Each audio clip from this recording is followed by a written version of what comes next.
in Australia sneaks inside a parked car to apparently cool off. Hey, buddy. Gonna go out the other side now? Oh, you're gorgeous. It's okay, I'm not trying to hurt you. Don't bite me. The car's owner, Tim Withrow, did what he could to coax the little guy out. Even his curious dog gave it a shot, but to no avail. I know it's nice and cool in here with the aircon. No, don't go up the front. Oh, man. No, don't climb up there. Mate, what are you doing? Withrow was finally able to get the koala to leave the car, but not before it left it on the dashboard. Lesson learned, don't leave your car doors open in Australia. And that's this week's edition of the News Hounds Now Update. That's interesting. Mixed. Thank you. Have a great holiday weekend, everybody. We'll see you back here Monday. News 3 at 5 starts right now. Right now at 5, a student lifeguard in Cambridge has been charged for recording video of 2 underage female victims without their consent.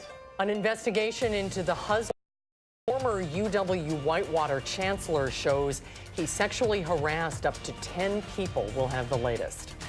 From the Channel3000.com Alert Center, this is News 3 Now at 5.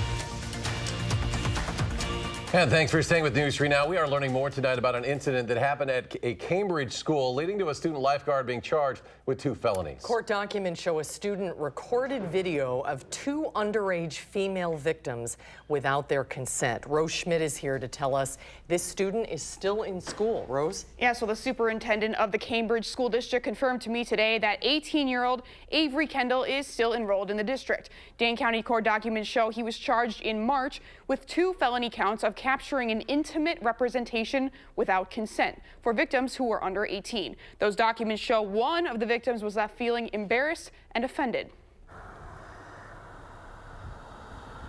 Cambridge Elementary School is where Dane County deputies say they were called back in February to a report of a person who had been recording another person while they were changing in a locker room. Court documents identified that person as now 18-year-old Avery Kendall, who district officials confirm is a student at the Cambridge School District. Documents show a female teenage lifeguard told deputies she needed to change her clothes, and Kendall, another lifeguard, told her the shower stall was wet and encouraged her to change in the bathroom instead.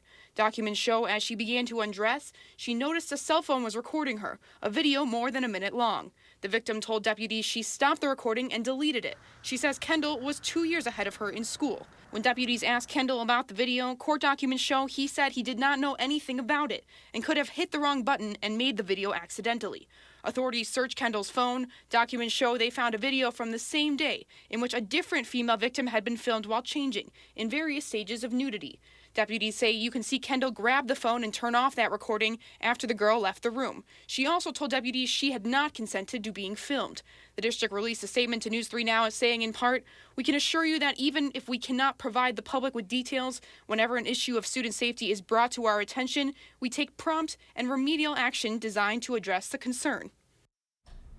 I spoke briefly on the phone today with his lawyer, who told me he could not offer further comment on the situation. I also reached out to every member of the school board in Cambridge, but none had responded to my request for comment. To see the full statement from the district, we'll put that up on our website, channel3000.com. Rose, thank you.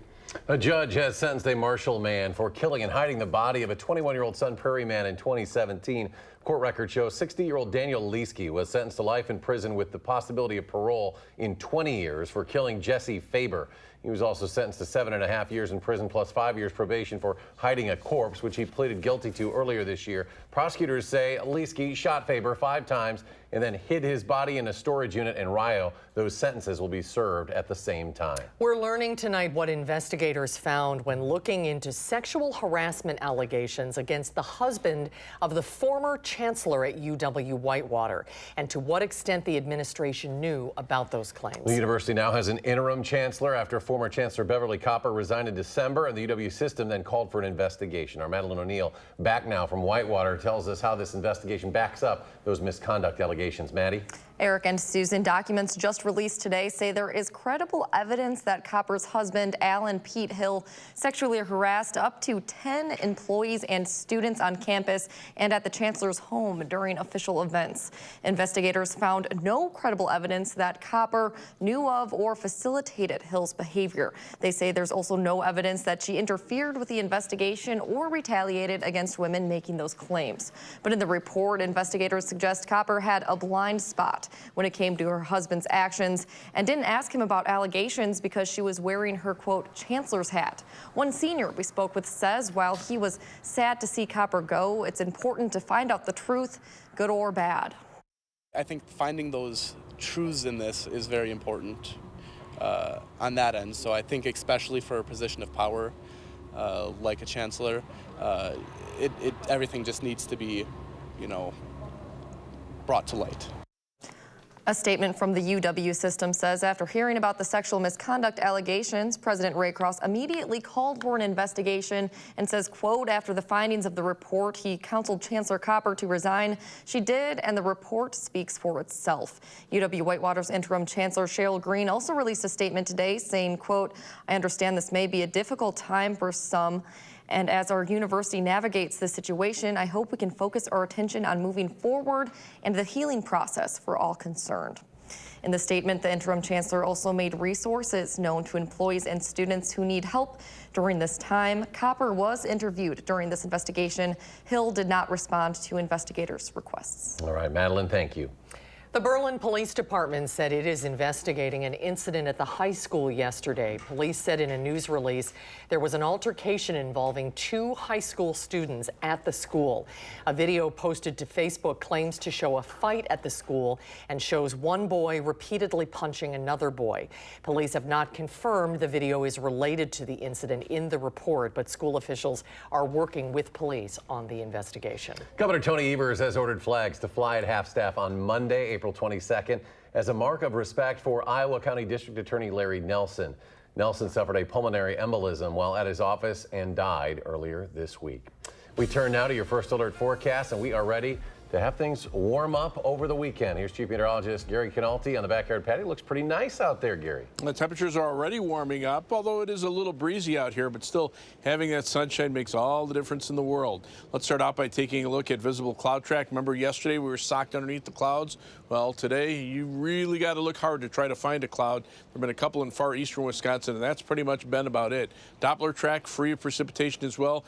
Looking at that satellite, looking at that radar, that bodes very well going into the upcoming holiday weekend. Temperatures right now right around 60 degrees here in Madison. We're at 59 to our west. Temperatures are in the 60s. Notice again cooler near Lake Michigan. Milwaukee at 46, 49 degrees in Sheboygan. So lake breeze there. But notice the winds generally out of the north. So that lake breeze pretty much confined to just the immediate lakeshore areas near Lake Michigan. Everybody else at least has the benefit of those winds coming off of dry ground, which is not snow covered anymore. There are some wind gusts up in the 30 to 35 mile per hour range. Those winds should die down pretty quickly overnight. So look for clear skies this evening into the overnight hours. Temperatures will drop to about the middle 30s by early tomorrow morning, but with mostly sunny skies tomorrow. It'll be even milder with high temperatures in the upper 60s, and we could be close to 80 by Easter Sunday. I'll have the full forecast in a few minutes.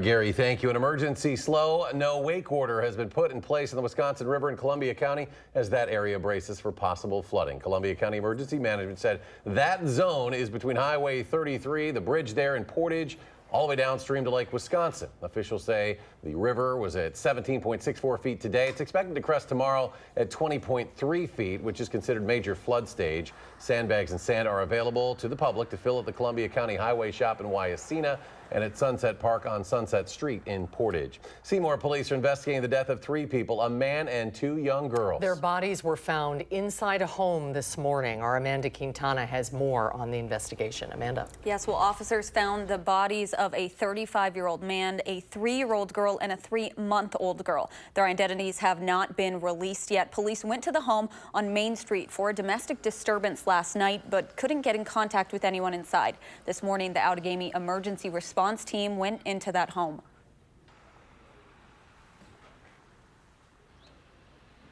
The emergency response team took over operations and made entry into the residence at approximately 8 a.m. Upon entry, 3 deceased subjects were located. The deceased were a 35-year-old male subject, a 3-year-old female, and a 3-month-old female. There's still a lot that's unclear as police continue to investigate, but they say there is no active threat. Local residents asked to shelter in place or not return to their homes have been able to go back to normal activity. Police say Highway 55 and Main Street will remain closed for an indefinite period of time as they try to figure out what happened. The police chief called it a very sad day in the city of Seymour. Thanks, Amanda. Amanda, thank you. A California couple will spend the next 25 years in prison for torturing their children and holding them against their will in what's been described as a house of horrors. David and Louise Turpin broke down as 2 of their 13 children spoke publicly for the first time, telling their parents how their abusive behavior impacted their lives. The horrific abuse surfaced when the couple's 17-year-old daughter made a daring escape back in January of 2018. Sometimes I still have nightmares of things that had happened, such as my siblings being chained up or getting beaten. I'm a fighter, I'm strong, and I'm shooting through life like a rocket. Some of the children are now attending college and learning life skills like how to ride a bike and prepare a meal. Congress is upping the ante over the Mueller report. Today, the head of the House Judiciary Committee issued a subpoena for the full unredacted report. While the 448-page report did not find evidence of coordination or conspiracy between Russia and the Trump campaign in 2016, the special counsel was less clear on the issue of obstruction, leaving the question to Congress. Indeed, he found numerous instances where the president took steps to try to derail or shut down the investigation. A select group of lawmakers is being allowed to view a less redacted version of the report next week, but Democratic leadership is demanding the Justice Department turn over all materials by the time the Attorney General testifies next month. And more local news tonight. American Family Insurance is helping the growth of UW-Madison's research in data science. Today, American Family announced it'll invest $20 million in the UW data science initiatives, including $10 million in research over the next 10 years and a $10 million endowment to create the American Family Insurance Data Science Institute on campus. Now, that funding will help progress studies in fields as different as artificial intelligence, genetics, drug development, material science, and business. The new discoveries generated by the American Family Insurance Data Science Institute will change lives. And I can't wait to see the ideas that are going to emerge from faculty across campus who are going to be affiliated with this institute. Chancellor Blank says the university will be what she called cluster hiring 3 new faculty across the university, which will help launch the American Family Insurance Data Science Institute on campus more rapidly. Not everyone has somewhere to go and someone to share a meal with this holiday weekend, and that's where Clausen's Bakery comes in. Easter is the bakery's busiest day of the year, not just because they're serving paying customers, but because they're donating to free community meals. This year, you will find dozens of Clausen's coffee cakes and breads at the First United Methodist Church on Wisconsin Avenue, just blocks from the Capitol. Easter weekend, Clausen's will sell more than 1,000 quiches and 700 chocolate-covered pound egg-shaped cakes. Nobody should be hungry, and just to provide people with food and the community, like you said, we've been part of it for 60 years, so I'm just giving back. This year's free Easter brunch again at the First United Methodist Church on Wisconsin Avenue, just blocks from the state capitol. Starts at 12:30 Sunday. We have all that information you need up at channel3000.com. More to come tonight on News 3 Now at 5. Gary will have a look at your holiday weekend forecast. Plus, a photo is worth 1,000 words. How an area couple is changing lives for children, one photo at a time.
Every photo tells a story, but these photos you see here, well, they're just have a real special part of this story, and it's behind the camera that gives you the full picture. These beautiful girls, look at them. Jamie Perez shows us how one Lake Mills couple is changing lives for children, one photo session at a time.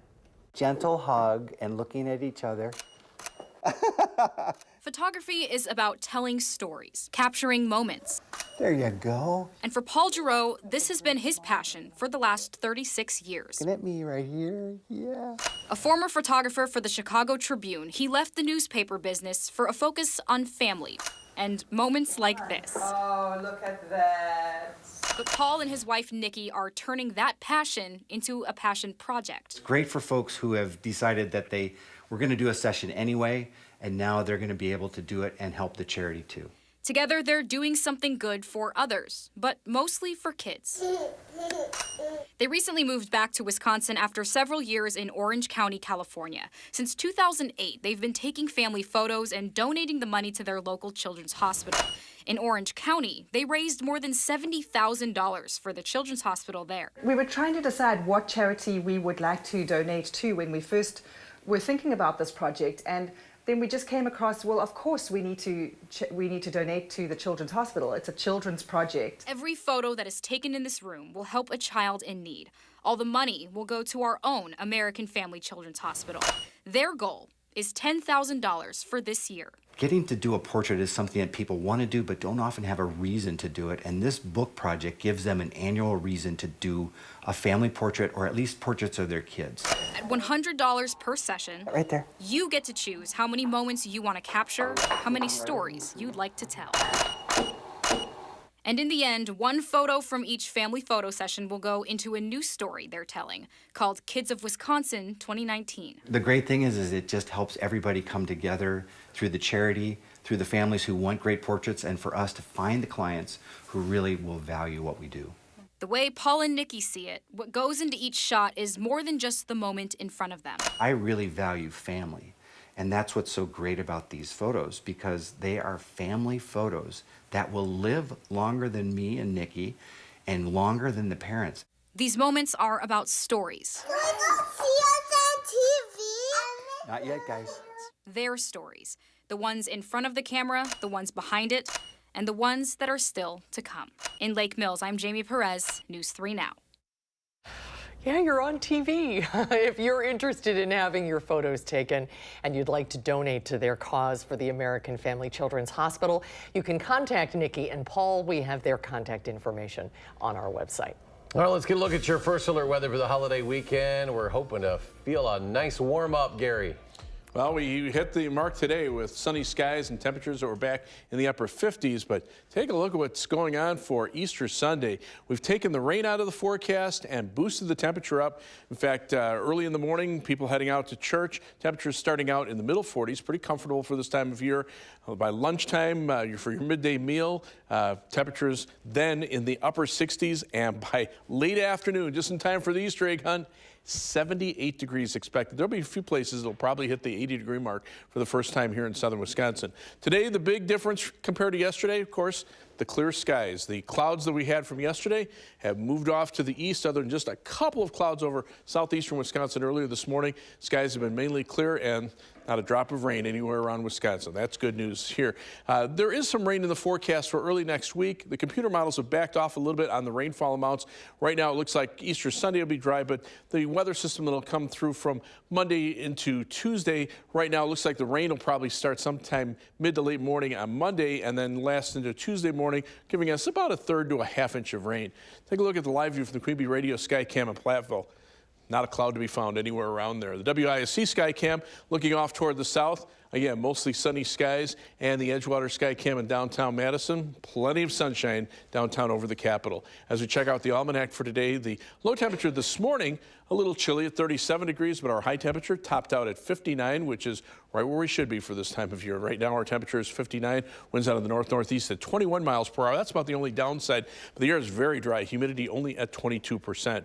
As we check out current temperatures, they're in the upper 50s to the lower 60s, but near Lake Michigan, that northerly wind wind just touching the lakeshore areas, keeping temperatures there in the 40s. But inland, especially the farther west you go, temperatures are warmer. And compared to 24 hours ago, notice the increase in temperatures. Everybody's seeing those temperatures going up on the order of about 10 to 15 degrees.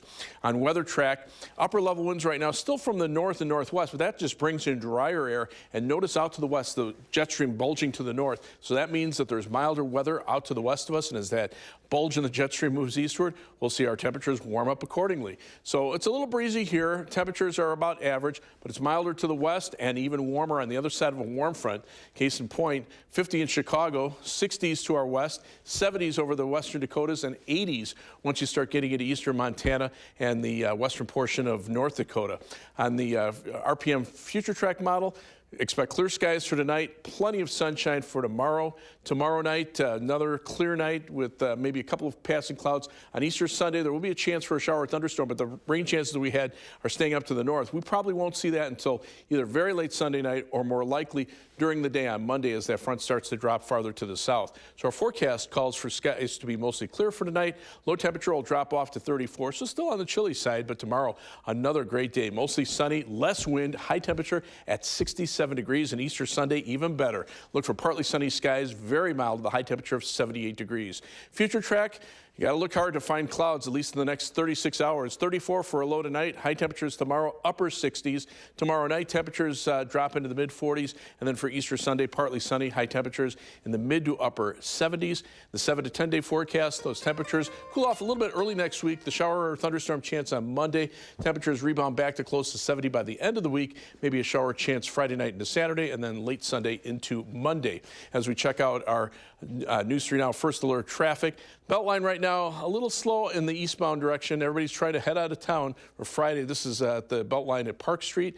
As we check out the drive right now, delays in the eastbound direction beginning around Monona Drive going back to around Verona Road. Westbound actually looking okay in most areas. So while it's a 25-minute commute in the eastbound direction on the Beltline from University Avenue to the interstate, it's only 16 minutes going back westbound.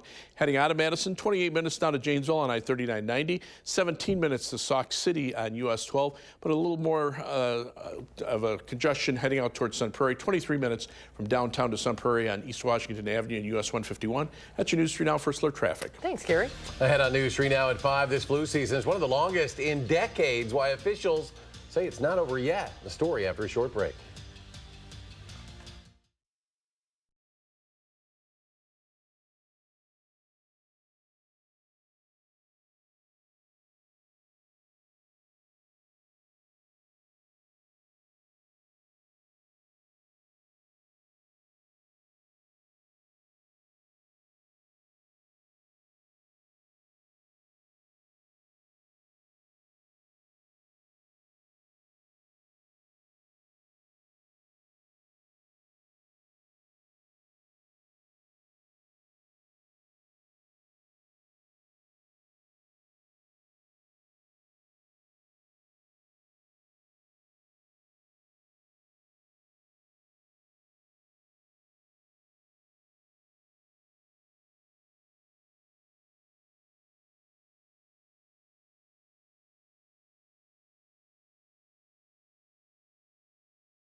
It's the middle of April, but Americans are still getting the flu. The Centers for Disease Control say this year's flu season is unusually long. In fact, it's one of the longest since 1997 when they started keeping records. Previously, the longest flu season was 20 weeks, and right now we are at 21. One reason, two types of flu viruses surfaced at different times. The beginning of the season was H1N1 predominant, and then as that went down, H3N2 viruses went up. We did have two different waves of influenza this year. So far this season, up to 41 million people showed flu symptoms, up to 19 million visited the doctor, and as many as 610,000 were hospitalized. An important reminder, take common sense precautions like washing your hands and stay home if you get sick to prevent the spread of the virus. And stay with us. We'll have one final check of your forecast in just a moment.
Here's a look at some of the stories we are working on tonight. Dramatic testimony in court as a couple accused of imprisoning and abusing their children is sentenced to life in prison.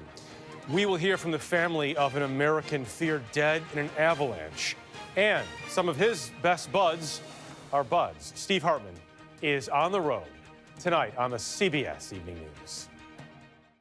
And a beautiful weekend on the way. Yes, lots of sunshine here already. Temperatures are warming up away from Lake Michigan. Near the lake, temperatures still in the 40s, but there's 60 here in Madison, 60s out to the west of us.